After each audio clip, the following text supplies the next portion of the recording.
Hey traders, welcome to Charts and Coffee. Happy Friday. Not just any Friday, gang. It is OpX Friday. So this means options are expiring. This is going to be a game all about open interest, not really about the technicals that are in play, not about the narratives that are in play. This is really a game about how can the most number of options expire worthless. That's the game today and today only. Back to Monday, back to technicals and trends and whatever we've got. But ultimately, what we want to remember is that let's take a look at the indices first, right? So there's a lot of little shifts that can make a huge difference. They might seem minor at the surface, but remember, there's a lot of words like I think and I feel, and I try to eliminate those I think and I feel about anything regarding the market. What do I see? And therefore, what am I going to do? And if we stick with what do we see and what do we do, the S&P is in an uptrend, right? The Dow and the NASDAQ, take a peek, are also in uptrends. And then you have the Russell, which really doesn't matter in terms of the other three, but it's trying to organize into an uptrend. KRE has had a heck of a mid-October, launching itself from 55 to $60. And this is where we have a long position in KRE that we've had for some time in the Sector Secrets Mastery. It's a longer term shares position. So I'll take it. I don't have to participate in it. We're doing it in another way. Another thing I was thinking about today, and it's always interesting to see the way in which we perceive what analysis means in terms of how long might this be true. When I talk about bullish, I don't mean today, because that means that at 9:02 in the morning, I'm going to have some sort of grandiose call on whether today is going to be up or down. That's fortune telling. That's on analysis. Nobody knows. Nobody knows what's going to be happening at 4 p.m. today at the end of options expiration. I think we can all agree on that, right? So when I talk about being bullish, I'm not talking about myopically Friday. I'm talking about as I continue to look day after day for opportunities, I'll be looking for them to the upside. So case in point, there's another thing that we talk about a lot in the mastery, which is, we don't have a lot of analysis. What do I think? What do I feel? What do we see? What do we do? And that's ultimately, if you want to know what I am doing, right? What I'm thinking and feeling, what we see in the market, I'm long gold. I have to close that out today. I'm long the SPY. I'll have to close that out sometime either today or Monday. The options expire on the 21st. We're long NVIDIA and we're long PayPal. Yesterday, we closed out two winners in Cisco and an XLB. Not because I do not like those trends any longer. I absolutely do. But because I'm out of time, right? I put a quarter in the machine. XLB and Cisco did what I wanted. And now I've got to get out. Now I've got to close that position out. So Cisco, we entered at 245, ultimately scaled out at the third target, which was really a time-based target as well as price, because today is the expiration at $6.20. So from 245 to 620. And then XLB Basic Materials, for those of you that may not be tracking that one, definitely one to keep on the radar even after OpX. Got it at 235, closed the thing out at 410. That's it, right? And then I'm managing these other four. And notice by the time we have, and I'm going to grab my drawing tool here. By the time we've gone to the first, where is my, oh, there it is. By the time we've gone to the first target, this is something that I teach and we've been doing for quite some time. When you get to the first target, I'll tell you, most traders, and there's nothing wrong with this, but most traders will basically get in at one level and get out at another, right? From point A to point B. And that's fine, right? If you want to do that, that's fine. That's just fair. Get in, get out. There's no scaling in, there's no scaling out. We hit the target and you get out of the trade. But, if you could think about the idea of getting in from A to B to C to D, and then at some point, you're just going to run into expiration, right? So we get in. I like to have three targets, and sometimes that third target is the expiry. as well. But I want to be able to scale out 3 times. That means a trade just continue to go in my favor. But what if it only goes to the first target?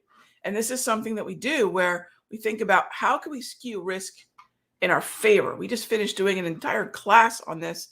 The class continues to go on. So if you're looking at your trades this week and saying, Rod, I'm not in those symbols, probably not surprising. Most traders are not using relative performance. It's easy to do once you learn the process. Rog, I'm not looking at multiple exits. Again, it's easy to do once you understand how to position size, manage risk, and learn the process. So, I share this because this is all that matters. Rog, what are you doing? What have you closed out? And in the most binary way, how are you taking advantage of the movement to the upside? We're growing accounts because the markets are moving up and we're buying calls. What we're not doing is trying to guess at a top, right? Top picking is absolutely the favored approach of traders that are not already long, right? It's the ultimate revenge trade. Now, could today be an odd day?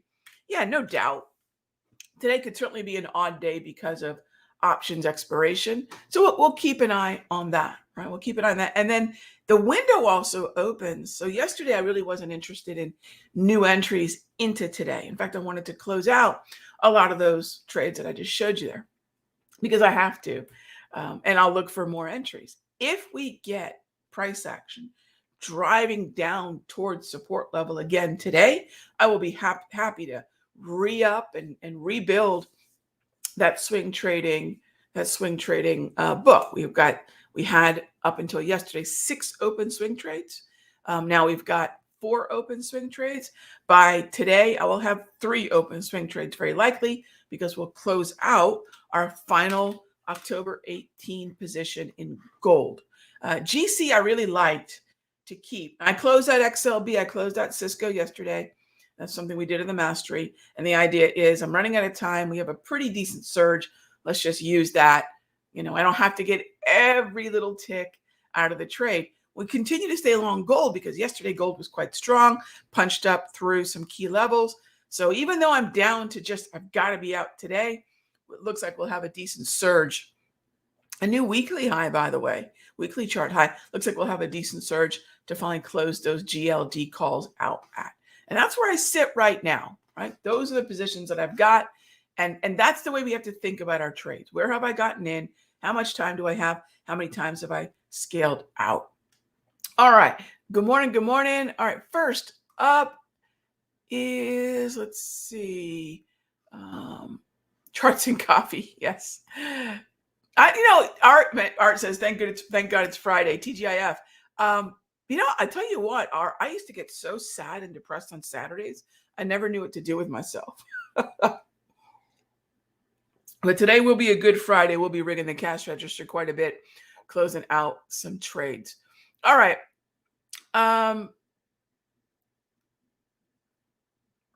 Questions in our essential room.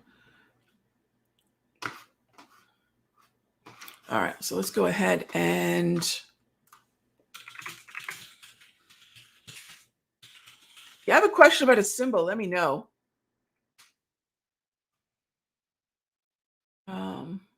And we'll take a peek at, I do want to show you all crude oil.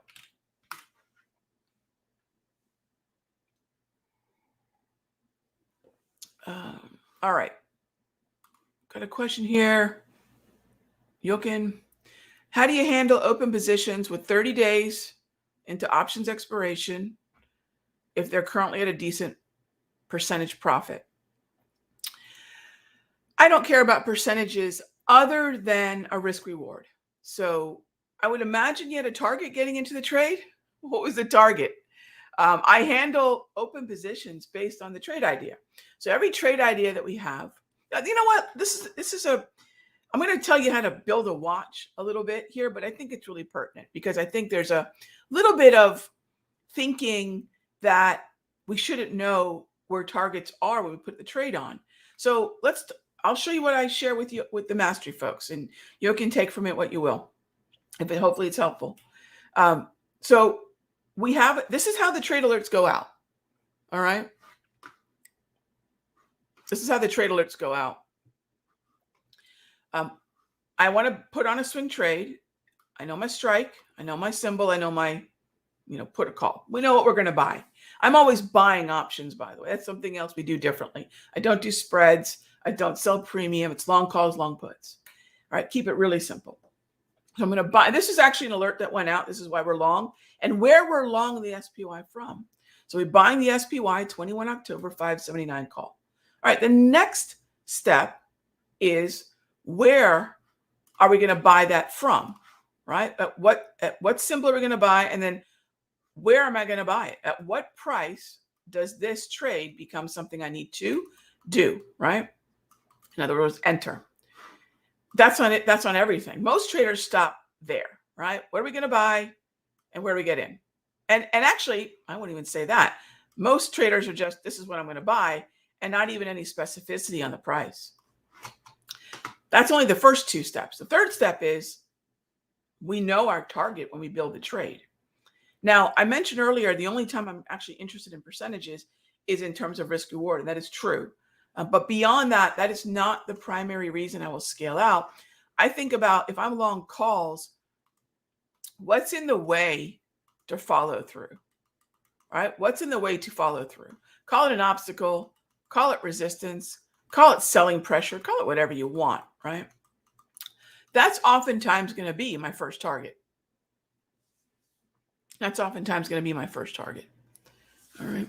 So ultimately, what I want to do is know what my target is when I'm getting in. This should not be something that I figure out after.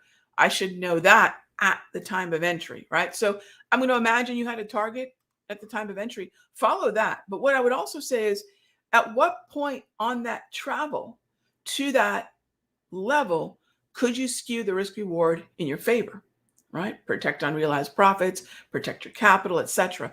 And those are things definitely to think about. As far as time goes, you got a tremendous amount of time. But as far as percentage returns, notice something else, gang, and I'm just going to say it straight up. Percentage returns are garbage. If someone says I made 60%, 50%, 100%, 100% of what? Right? Always ask that. Oh, it's 100% return on what? Because going from 1 cent to 2 cents is 100% return on an option. So it's always percentage of what?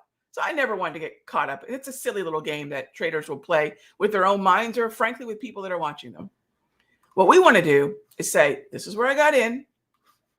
This is where I got out. And everyone is free to do the math. Say, okay, Raghee paid $245.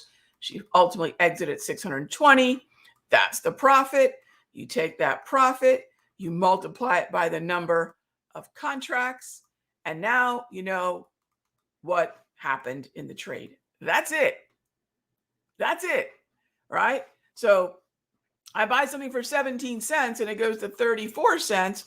That's 100%, but really it's 17 cents. Okay. And that's why the percentage game sounds so sexy. And it's really just not how we want to think about account growth in a world where we want to take the dollars in our account and grow them to a meaningful amount. And maybe that meaningful amount is paying the car bill. Maybe that meaningful amount is paying the mortgage. Maybe that meaningful amount is ultimately getting to trading for a living. Whatever that number is, I can't say what that is. But if we're looking for a number, right, we're trading for a number, then let's just really look at it with all the relevant data in front of us so we can make an educated decision about what we're doing and whether we could do it better, right? Put the best data in front of us, and percentage is not a good data, right? So that's why I don't use percentages. A percent of what, right, my friend? Percent of what? All right. Next up is what are these? This is not new. It's just I have it running. It's called the Sanity Check. And this is basically how much of a percent, we're right back to the percent game, because think about this. And this is, again, this is Wall Street's game. Wall Street talks about something is up this percent. Something is up that percent. Well, that should be your first cue as far as the game around percentages. However, they now have a psychological impact, sadly, right? So if I'm looking at crude oil pulling back from an all-time high, I can also look at the high from 87. I could even adjust it to 70, whatever this was. How much have we sold off? Because remember, when we hit, say, 10, the news is going to discuss it in a very different context. 20% is oftentimes considered a crash. This might be considered a correction. And because the news has labeled these numbers as having meaning apart from being 10 or 20%, we have to keep an eye on this. So yeah, this percent game is irritating, but it is something that tends to have some psychological impact when you think about how much prices move from a high lower, right? A 5% pullback, a 1% pullback. So we call that the sanity check, because most modern financial media is just very hyped up. It's drama. And if you think about it, most things in life, we've been talking about this a lot in the mastery, you either have a math problem, meaning the numbers have to be crunched, or you have a drama problem. And remember, most of financial media wants to drum up drama. So you stay tuned, right? So keep in mind, you either have a math problem or you have a drama problem. So I want to keep it to the tangible, number crunchable math problem. So those are things that we like to keep in mind. All right. AVGO. All right. Number 3 weighted stock in semiconductors. That's a really important point because, yesterday there was a lot of concern about, and this is a really interesting tie-in to today's earnings. If I take a look at semiconductors, not all the stocks within semiconductors have equal percentage influence, equal percentage weighting. Now, a larger price move, say the kind we could see for earnings, can make a higher impact, right? Can make for a higher impact on the ETF. So a low weighted name, like say an LR, a Qualcomm, for example, lower weighted name as compared to NVIDIA, Taiwan Semi, AVGO. If it has a large price move, what it lacks in percentage weighting, it can make up for in the actual price swing. But barring that larger price swing, the lower weighted stocks have a lower impact. So if I'm looking at something like AVGO, not only is it in an uptrend, along with Taiwan Semi, NVIDIA, and SMH itself, we have really good alignment in high concentration weighted stocks in this ETF. So I like that one a lot. JRB, yeah, AVGO is absolutely one. Now, when I say I like it, let's go back to what that means. Like it means I'm bullish, and if there's a bullish setup, I'll buy it. I'm not talking about liking it just for today. I'm not talking about liking it from where it is right now. But what I would like to do is set up a bullish play on that stock. Whether it triggers today or not, we do not know. So remember, if someone's bullish, it doesn't mean they're buying. Those are not synonymous. And if someone is buying, always remember there's that trap of, am I buying because I need to add to a losing position? Am I buying to close out a short? There's lots of reasons people buy. For me, in this case, I'm bullish. Therefore, a bullish setup is the next thing on the list. And if that bullish setup triggers, then that entry is the next thing on the list. So I like this one a lot to the upside if we get a bullish setup. I could say the same thing about Taiwan Semi. I would say the same thing about NVIDIA. And then all my cards on the table, I do have a long position in NVIDIA. So I think, JR, we're thinking the same thing. There's some nice strength in semiconductors. Let's see if we can't find some bullish setups. Now, today could move in its own way. Please know, today could move in a way unique to the way in which price action moves to render the largest number of options worthless.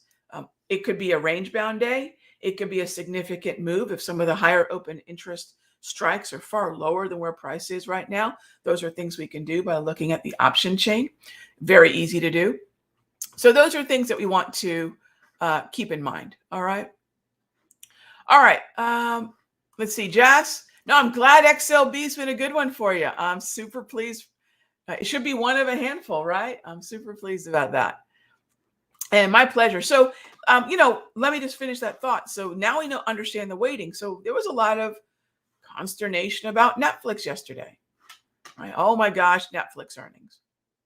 Number one, Netflix is not high concentration weighted, right? There's a lot of other stocks that are higher weighted than Netflix. So the only way that Netflix has a disproportionate effect on the NASDAQ, right? Forget XLC. It's a piece of the XLC, which is a piece of the NASDAQ. The only way Netflix has a disproportionate effect on the NASDAQ is to have a large price move. And I'll give you an idea. You might say, Rog, what's Netflix weighted within, say, the QQQ? Forget the XLC, and we'll wrap it up here. I'm looking at QQQ, and I'm looking at Netflix weighting. Again, it's not an insignificant stock, but my gosh, it's not that important either. This is less than 2% of the NASDAQ, 1.97%. Well, Rog, what does that mean? Well, I'll give you an example. Apple is about 9%. NVIDIA is about 8.5%. Microsoft is about almost 8%. AVGO is just over 5%. Meta is 5%. Amazon's 5%. And here's Netflix at under 2%, 1.9, whatever it is, right?